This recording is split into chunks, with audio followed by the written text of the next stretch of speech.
Hello friends, இந்த வீடியோவில் என்ன பார்க்க போகிறோம் அப்படின்னு பார்த்தீங்கன்னா ஒரு ப்ராக்டிஸ் செஷன் தான். ஸோ கண்டிப்பாக என் சேனல் லைக் பண்ணிக்கோங்க, ஷேர் பண்ணிக்கோங்க, சப்ஸ்கிரைப் பண்ணிக்கோங்க.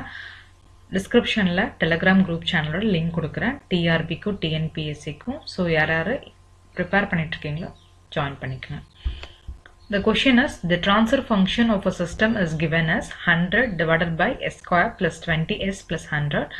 This system is அப்படின்னு கேட்டிருக்காங்க. ஸோ இந்த சிஸ்டம் வந்து என்ன சிஸ்டம் அப்படின்னு கேட்டிருக்காங்க. ஓகேங்களா? ஸோ நம்ம ஃபர்ஸ்ட் வந்து நமக்கு ஸ்டாண்டர்டான ஒரு ஃபார்ம் இருக்குது ட்ரான்ஸ்ஃபர் ஃபங்க்ஷனுக்கு. ஓகேங்களா? ஸோ ஃபர்ஸ்ட் வந்து நம்ம ஸ்டாண்டர்ட் ஃபார்மோட கம்பேர் பண்ணலாம். ஓகேங்களா? ஸோ ஏன் நம்ம ஸ்டாண்டர்ட் ஃபார்மோட கம்பேர் பண்ணணும் அப்படின்னா, நமக்கு என்ன டைப் ஆஃப் சிஸ்டம் அப்படிங்கிறத நம்ம எதை பேஸ் பண்ணி சொல்லணும்னா ஜீட்டா பேஸ் பண்ணி தான் சொல்லுவோம். ஓகேங்களா?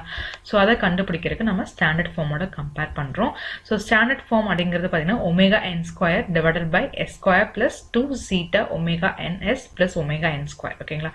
ஸோ இதில் ஒமேகா என் ஸ்கொயர் அப்படிங்கிறது 100. ஸோ ஒமேகா என் வந்து 10 ஆயிரும்.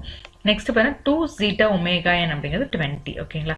ஸோ 2 zeta ஒமேகா என் நமக்கு 10ன்னு தெரியும். ஸோ நம்ம இதுலேருந்து பார்க்குறப்ப zeta அப்படிங்கிறது 1. So zeta is equal to 1 அப்படின்னா நமக்கு என்ன டைப் ஆஃப் சிஸ்டம் அப்படின்னு பார்த்தீங்கன்னா கிரிட்டிக்கலி டேம்பர்டு சிஸ்டம். ஓகேங்களா? ஸோ உங்களுக்கு ஏதாவது டவுட்ஸ் இருந்தால் கமெண்ட் செக்ஷனில் கமெண்ட் பண்ணுங்கள். தேங்க்யூ.